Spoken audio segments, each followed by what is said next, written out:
音楽番組69号室の住人、今週のゲストは層を同時に味わえないことが結構僕はストレスだったんですけど、これだと横になってるからちょっと待って、今何があったのかだけ教えてもらっていい？俺が取ったフォークを取ったんです。ハーゲンダッツも僕ちょっとお仕事一瞬させてもらってる時があって、ラジオのスポンサーでついてくださってて、これぐらいのなんかクーラーボックスみたいなの作れて、まさかと思って開けたらもうてんこ盛りでハーゲンダッツ30個ぐらいうわいいな入っててですね。いやすいません、初めましてなんですが、やっぱりちょっとすいませんね、こちらにちょっと目がいっちゃいましてですね、先にちょっとこちらをもう始まってるんですか？ああ、始まったもう始まってんの？じゃあ聞いてくれなかった。全然オフだったんだけど。はいスタートとかないですね。スタートあった方がいいっすね。いつもやらずにこれやってるんですよ。なんかそうです。だから直前まで結構雑談させてもらってたんですけど、僕が今こう話し始めたらちょっとなんかこの緊張感が今漂ったなと思って。ですよね。これ何なんだ。ちゃんとしなきゃみたいな。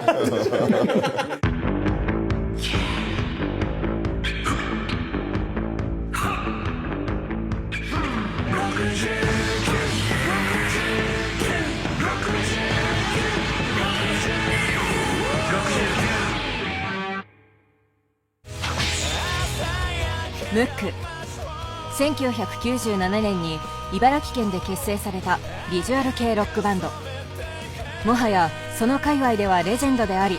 ビジュアル系ロックに限らず日本の音楽シーンを牽引するスーパーバンド。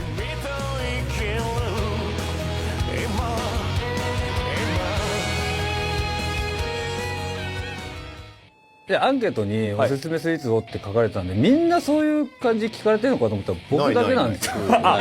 そうですね。多分だって YouTube も割と食系やってて、そうですよね。結構最近のやつでも。はい。でまあ今回は美味しいですもちろんどれも。ただコンビニスイーツしててこれ何がすごいかってところ、特にこのミルクレープとかは教えたいっていうか、教えたい。分かる人は分かると思うんです。ミルクレープって知ってますよね？ミルクレープは層になってるお菓子で、あれってホールなんですよ、もともとは。ホールだからホールが切られた状態でコンビニとかでは縦の状態で売られてるのが今までのミルクレープ。ただすごいのはこれを横にしたんですよ。ミルクレープってこういう状態で昔もっとかさばるショートケーキみたいな感じで売られてたんで、それって結構やっぱかさばるし場所も取るし陳列も多分大変なんですよね。ただローソンプレミアムロールケーキがすごいバーンって、確かにその多分フォーマットにはめたのか。ミルクレープってさ、クレープクリーム、クレープクリーム、クレープクリームじゃんでしょ。これさ、なっげえクレープにクリーム敷いて丸めとるね。だか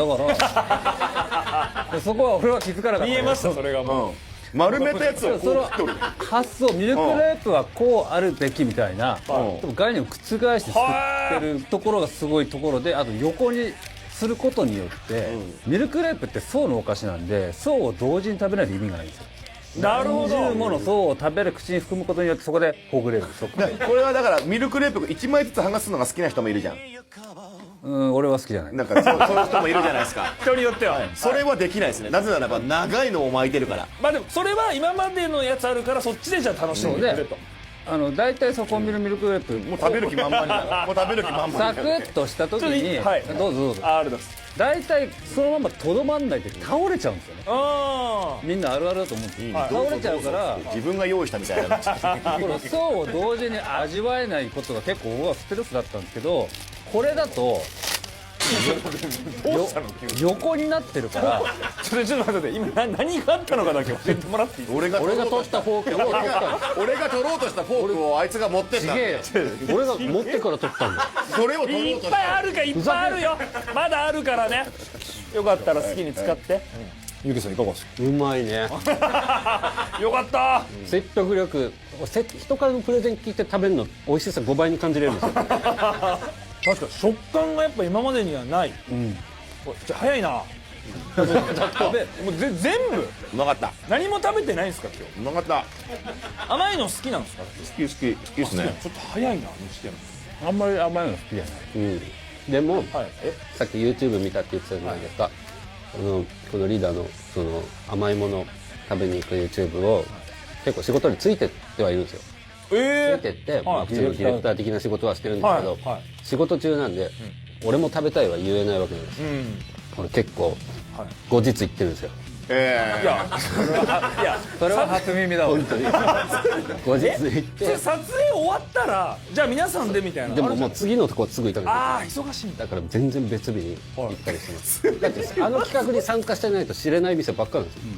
へえユケさんもなんかこだわりとかあるんですか最近ハマってるものとか最近食でもいいですしいい番組だよ。結局いい番組やるとなんだろうな話せる趣味っていうのは本当キャンプですね。あここ話せねえ趣味聞きたいよ。おい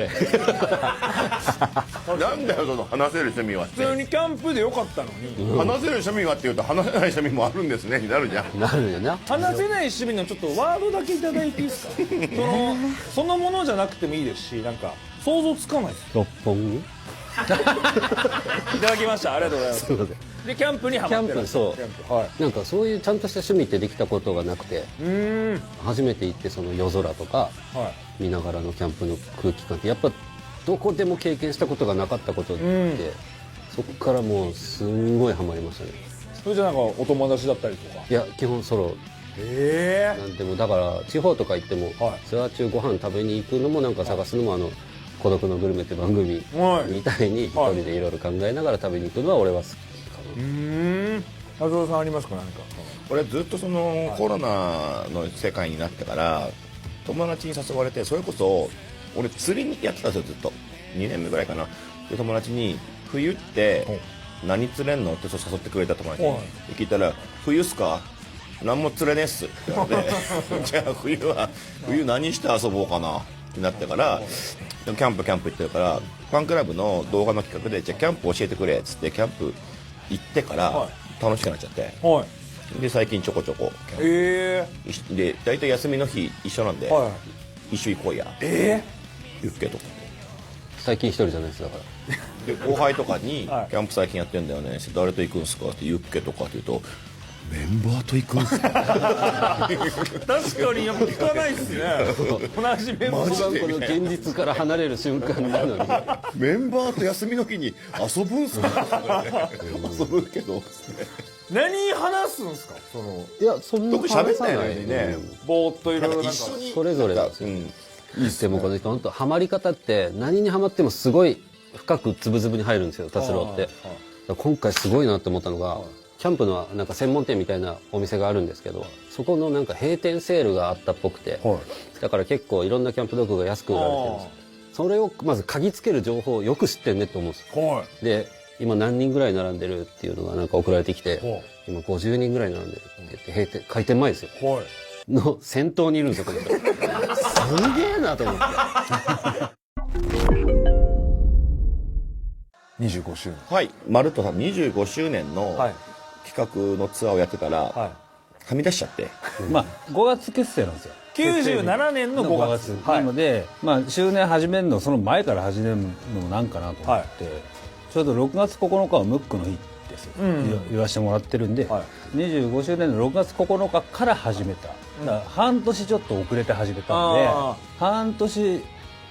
遅れて終わってもいいかなっていうのでまだやってるっていう。でそんなまあ25周年まあイヤーということでその25年間の中でもあったまあいろいろあったじゃないですかいろいろありますよ言えでないのもあるし一応ちょっと皆さんに事前にお聞きしていて、はいそれをちょっとベスト3形式でお聞きできたらなと思うんですね。まずじゃあちょっとユッケさんからはい伝説事件ベスト3。はいじゃあ第3位からでいいですか、はい第3位、はい幽霊持ち帰り事件これはこれははいMV を撮ってたんです僕、はい2000何年だろうなだいぶ絶望って曲だからだいぶ2001年とかか結構前ですね。で MV を撮ってる場所がシチュエーションが廃工場みたいなところで、で結構後から聞いたらいろいろあったいわくつきの場所だったんです、撮影が朝までやって名古屋まで移動してホテルに泊まる、着いたらもう朝9時とかなんですけど部屋明るいじゃないですか、はいでそこでまあ金縛りに会ってでいつものことだなとは思ったんですけどホテルでなるのがあんまなかったんでそそしたらまあコンコンとか部屋が開く音がして、うわなんか入ってきたって言ったらここでもう何語か分かんない英語で身元でずっと喋られて「はい幽霊出ました」って言ってもう大騒ぎして「部屋変えてくれ」ってフロントでわーわー騒いで、部屋戻ったら部屋のなんだろうなこの覗き穴のとこにこう手形がバンってついてって、外から覗いてたんですよ幽霊が。でそこから他のホテル泊まっても、ファンの子とかがホテルとかにたまにいるんですけど、お客さんを見つけるたびにわーって騒いじゃったりぐらいちょっと恐ろしくなっちゃったなっていうことがやっぱありましたよね。ありましたよね。第2位。はい。フランス怖い事件。事件？これ知らないんだけど何？第2位、フランス怖い事件。初めてのヨーロッパツアーで一人での行動をコーディネーターに止められたにもかかわらず街に繰り出したユッケ。そこでフランスの子供たちに囲まれ、一人で電車乗って全然何でもいいどこでもいいから適当な駅で降りて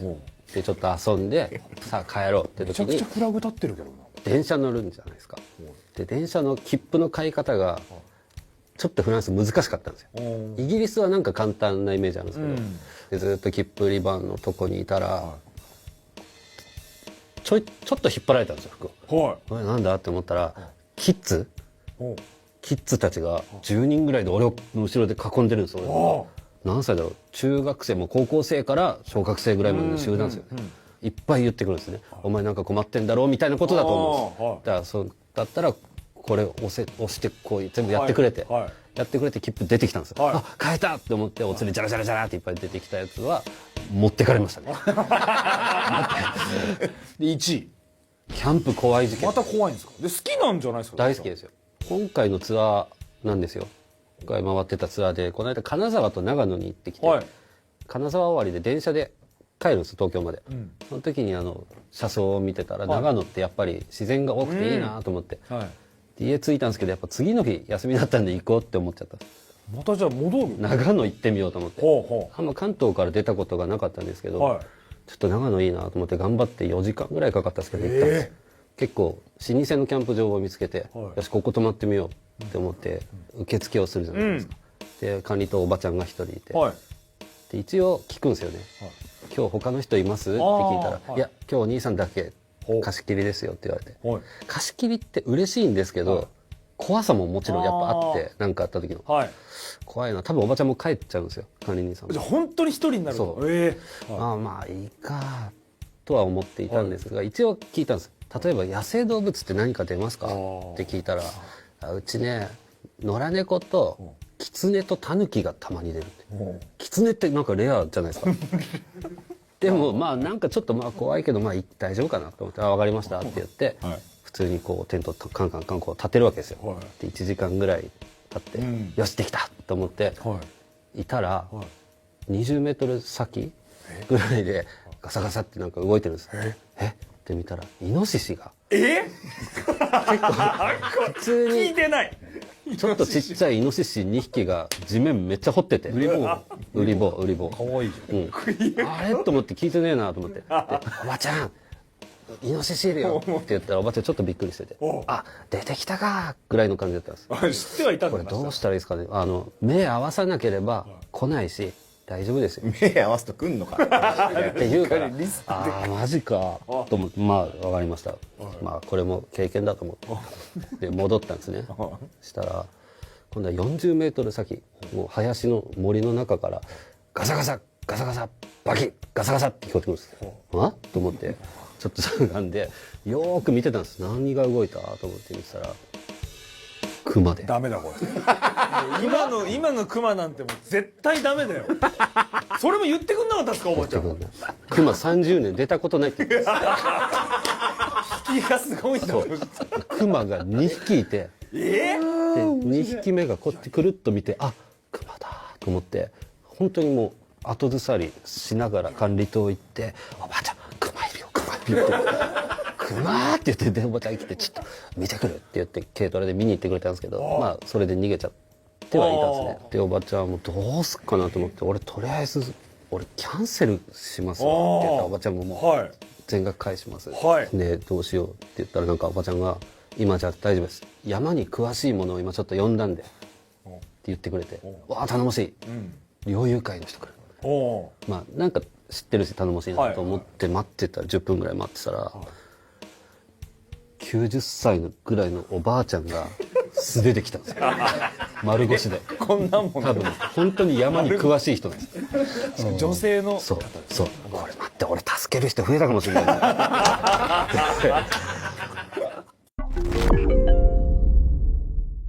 続いて宮さん。でもこれはユッケ新規のネタだったんですけど、俺全部新しいネタじゃないんですよ。お二人は知ってるって。まあみんな知ってるっていうか、お客さんも知ってて、はい3位はライブをキャンセルしたことがなかったんですよ。い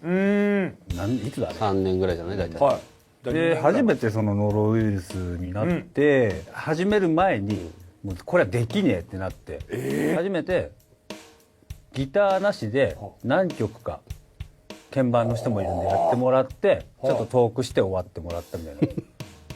でもまあお客さんからしたらなんかレアなちょっとレアで見られた面白かったらしい。まあメンバーが残ってそれやってくれたっていうのももちろんあって、それは感謝なんですけど、そのライブをキャンセルするっていうことが、それがすごい覚えてるっていうか、俺の中で事件だった、なかったから。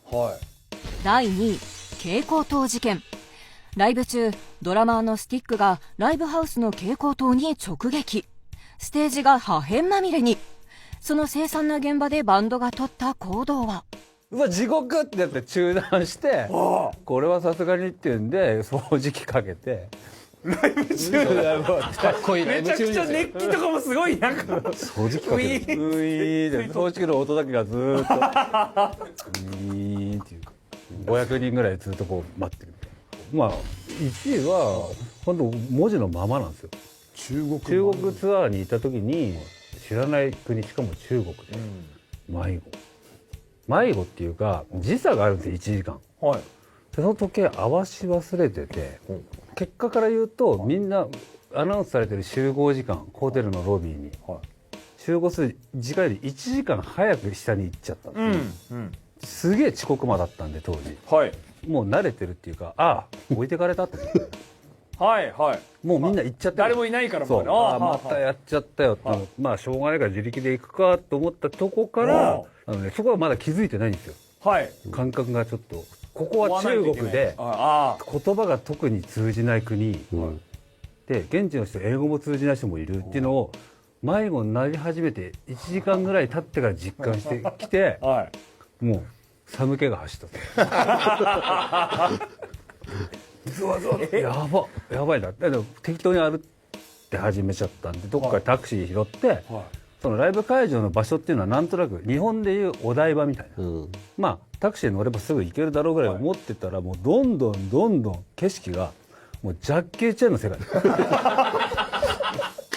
なんか山の中腹に家がいっぱいある、家がこうあって、家と家を渡って洗濯物が干してあって、これはきつい、やばい本当に。もうでもその当時まだスマホもなかったんで、携帯も中国だと使えなくて、そうか、電話もできない。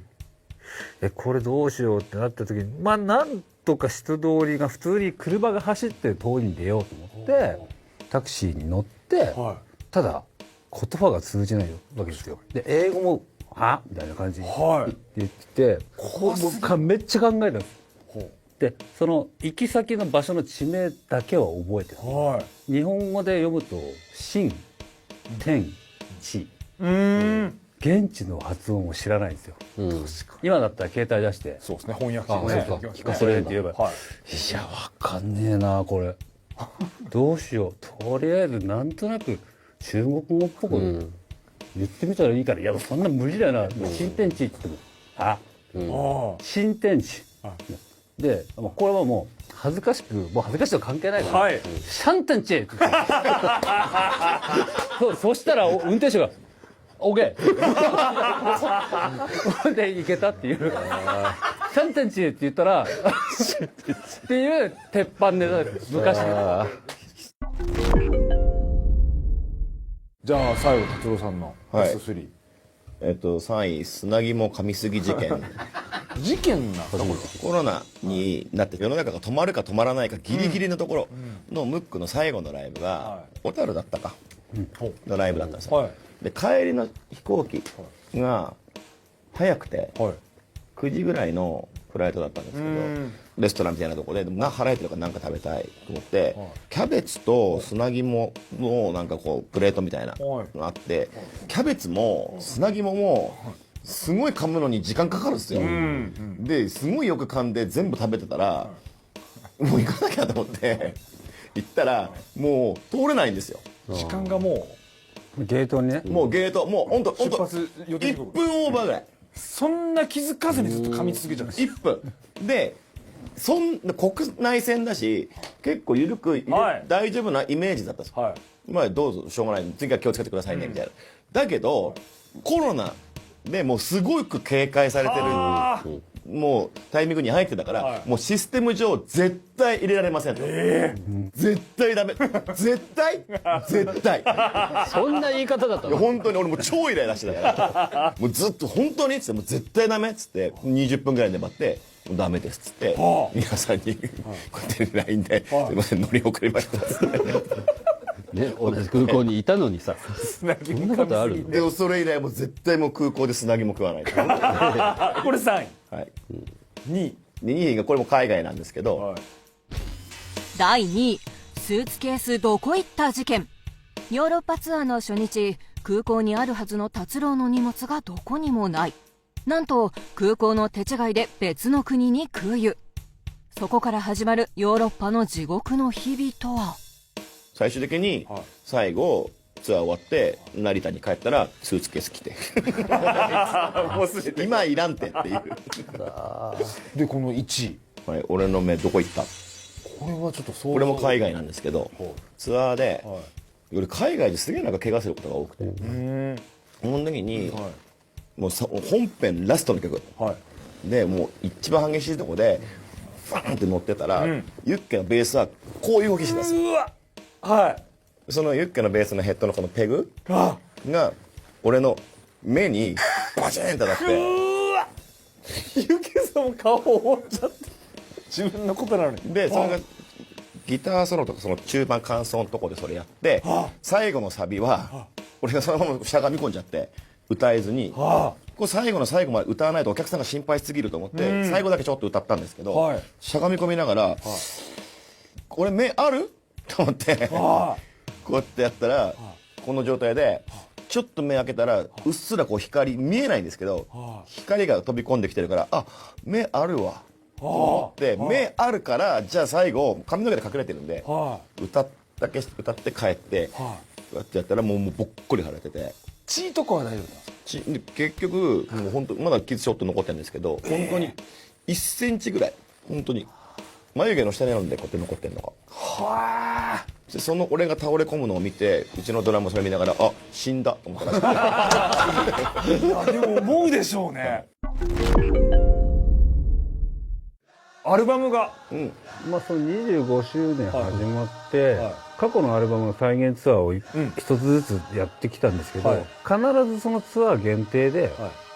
シングルを出していこうっていう決まり。それも新曲を、ただその新曲もコンセプト的に当時の自分たちのイメージの曲を今のムックが作ったらどういう曲になるかっていうコンセプトで作ってきたので4回ツアーやってるんでシングル4枚出てるんですよね。でそれ会場限定だったんで、まあツアーやってる間は会場限定なんですけど、周年の終わりにはまあアルバムにしてまとめようっていうのはもちろん前から決めてて、でその当時の再現ツアーの中で当時の演奏よりかなり化けたよねとか、今のムックですごくブラッシュアップされて良くなったよねって曲を再録とシングル曲25周年ならではのベストアルバムに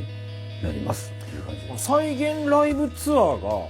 約大体2ヶ月おきぐらいにアルバム変わっていくわけですよね。コロナが明ける前から始まったんですよその企画でこれがどうなっていくか分かんないけど、まあちょっといい状況になってハッピーに終われたらいいなっていうので、ハッピーに終われそうな雰囲気になってきてるんで今、まあラストで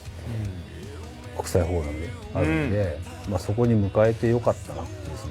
その同じ時間をこうお客さんたちとこういろいろまあ苦しい部分も含めて共有しながらできたんで、まあそれは良かったなっていうなんかまとめみたいな。いかがでした今日は？いやこんなトークできると思ってなかったんで。面白かった逆にどう思われてたんですいや普通の音楽番組のつもりでいました。か？いわゆるはいはいトークはまあちょいちょいああ、はいで告知があって、はいはい。こんなトーク初めてです。